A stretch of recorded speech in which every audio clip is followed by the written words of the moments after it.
एक ही बार में अगर हम पृथ्वी के 4.6 बिलियन ईयर्स के इतिहास को देखें तो वो सिर्फ एक टाइमलाइन नहीं होगी, वो एक सफर होगा, शून्य से जीवन तक और जीवन से इंसान तक। कल्पना करो, आज से 4.6 बिलियन ईयर्स अगो ना पृथ्वी थी, ना आसमान, ना कोई समुद्र और ना ही कोई जीवन। बस था गैस और धूल का एक विशाल बादल जो अंतरिक्ष में तैर रहा था। धीरे धीरे गुरुत्वाकर्षण ने काम शुरू किया।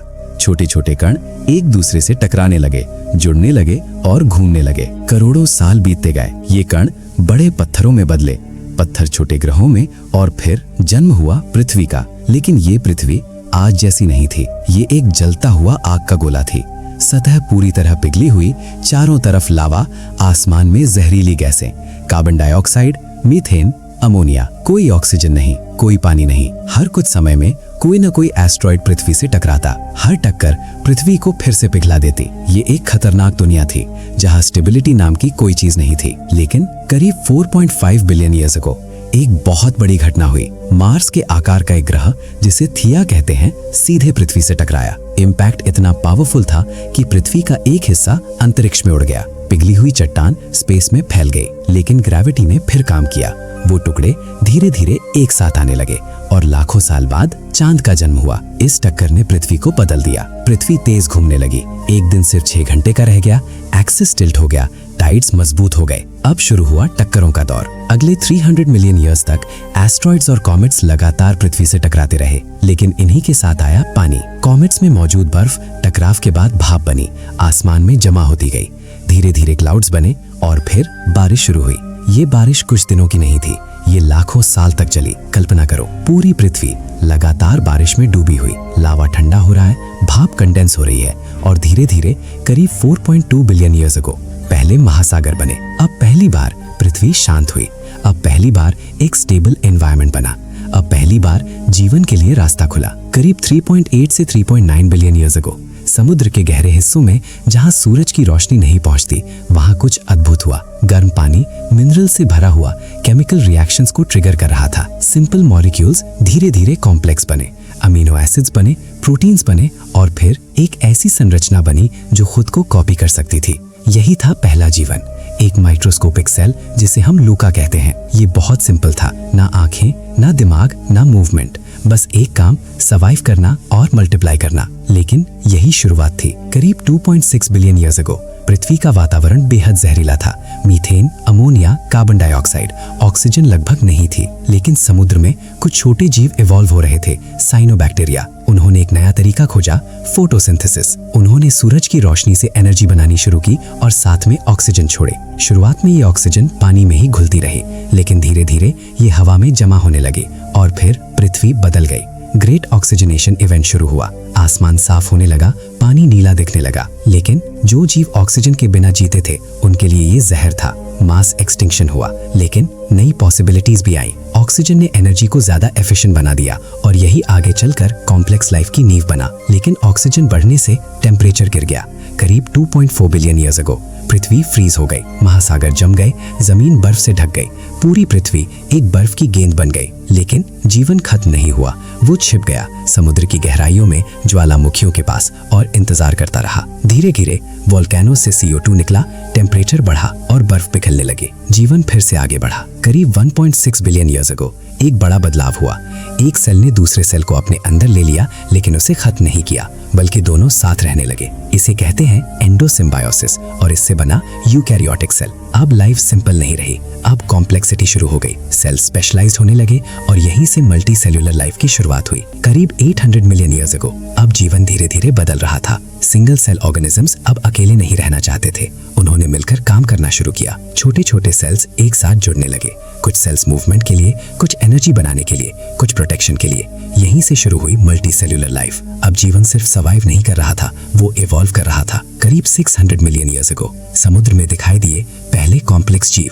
ये सॉफ्ट बॉडीड थे, अजीब शेप्स में, ना हड्डियां ना शेल्स। इन्हें हम एडियाकार्न ऑर्गेनिजम्स कहते हैं। ये धीरे धीरे समुद्र की सतह पर फैल गए।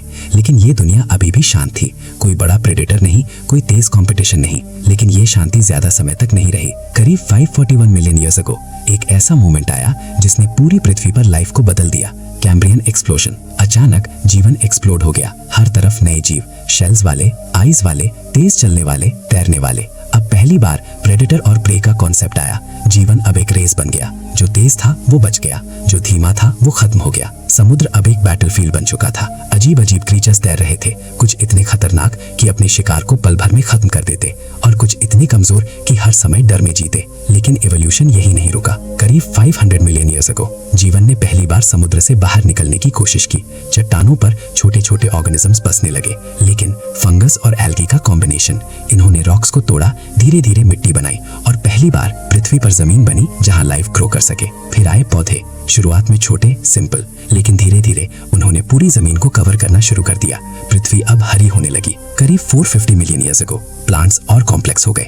उनमें वैस्कुलर सिस्टम आया जिससे वो लंबे और मजबूत बनने लगे। अब कंपटीशन शुरू हुआ सनलाइट के लिए। जो ऊंचा था वो जीत गया। फिर आए आर्थ्रोपॉड्स, छोटे छोटे कीड़े जो जमीन पर चल सकते थे।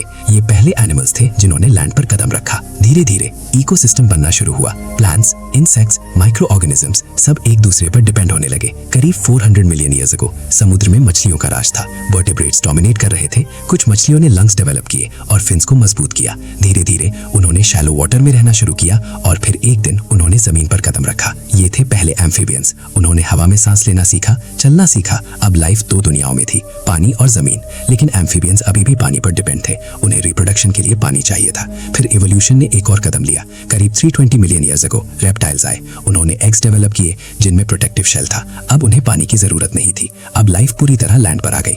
इसी समय पैंजिया बन रहा था। सभी कॉन्टिनेंट्स धीरे धीरे जुड़कर एक बन रहे थे। क्लाइमेट बदल रहा था, कुछ जगह बहुत ड्राई, कुछ जगह बहुत ह्यूमिड, लेकिन लाइफ अडेप्ट करती रही। करीब 252 मिलियन ईयर्स अगो एक भयानक घटना हुई, पर्मियन मास एक्सटिंक्शन। इतनी बड़ी तबाही कि करीब 90 से 95% लाइफ खत्म हो गई। समुद्र लगभग खाली हो गए, जमीन सूनी हो गई। ये पृथ्वी के इतिहास की सबसे बड़ी एक्सटिंक्शन थी, लेकिन कुछ जीवन बच गया और वहीं से नई शुरुआत हुई। करीब 230 million years ago Triassic period में डायनासोर्स आए। शुरुआत में छोटे थे, कमजोर थे, लेकिन उनमें अडेप्टेबिलिटी थी। धीरे धीरे उन्होंने ग्रो करना शुरू किया, इवॉल्व करना शुरू किया, और फिर उन्होंने पूरी पृथ्वी पर कब्जा कर लिया। अब इकोसिस्टम बदल चुका था। हर जगह डायनासोर्स, कुछ छोटे, कुछ विशाल, कुछ तेज, कुछ खतरनाक, और यहीं से शुरू हुआ उनका स्वर्ण युग। करीब 230 मिलियन ईयर्स अगो डायनासोर्स ने पृथ्वी पर अपना धीरे धीरे कब्जा शुरू कर दिया था। शुरुआत में ये छोटे थे, लेकिन इनके अंदर एक खास चीज थी, अडेप्टेबिलिटी। समय के साथ ये बड़े होते गए, तेज होते गए, और अलग अलग एनवायरमेंट्स में फैलते गए। अब पृथ्वी बदल चुकी थी। हर तरफ नए प्रकार के डायनासोर्स थे।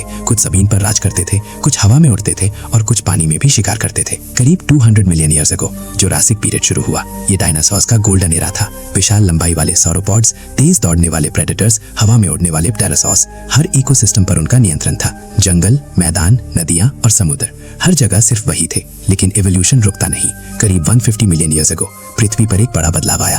पहले फ्लावरिंग प्लांट्स आए। अब पेड़ और पौधे पहले से ज्यादा डाइवर्स हो गए। इकोसिस्टम और कॉम्प्लेक्स हो गया। डायनासोर्स अब और ज्यादा पावरफुल होते गए। कुछ इतने बड़े हो गए कि आज की इमारतों से भी ऊंचे थे। लेकिन इतनी ताकत के बावजूद एक बदलाव आना बाकी था। करीब 66 मिलियन ईयर्स अगो एक विशाल एस्ट्रॉयड पृथ्वी की तरफ बढ़ रहा था। उसका डायमीटर लगभग 10 किलोमीटर था और स्पीड इतनी ज्यादा कि उसे रोकना असंभव था। और फिर वो पृथ्वी से टकराया। इम्पैक्ट इतना भयानक था कि पूरी पृथ्वी हिल गई। मैसिव एक्सप्लोजन, सुनामी वेव्स, जंगलों में आग, आसमान में धूल और धुआं, सूरज की रोशनी ब्लॉक हो गई। पृथ्वी पर अंधेरा छा गया। फोटोसिंथेसिस रुक गया। प्लांट्स मरने लगे। फूड चेन टूट गई और धीरे धीरे डायनासोर्स खत्म हो गए। ये था क्रिटेशियस मास एक्सटिंक्शन। लेकिन ये अंत नहीं था, ये एक नया शुरुआत था, क्योंकि छोटे मैमल्स बच गए थे। वे छोटे थे, छिप सकते थे और हर एनवायरनमेंट में सर्वाइव कर सकते थे। अब पृथ्वी खाली थी और मैमल्स ने इस मौके का फायदा उठाया। करीब 60 मिलियन ईयर्स अगो मैमल्स तेजी से इवॉल्व होने लगे। कुछ पेड़ों पर रहने लगे, कुछ पानी में गए, कुछ बड़े शिकारी बने। पृथ्वी फिर से बदल रही थी। करीब 55 मिलियन ईयर्स अगो प्राइमेट्स आए। ये छोटे जीव थे, लेकिन इनके अंदर इंटेलिजेंस बढ़ने लगी।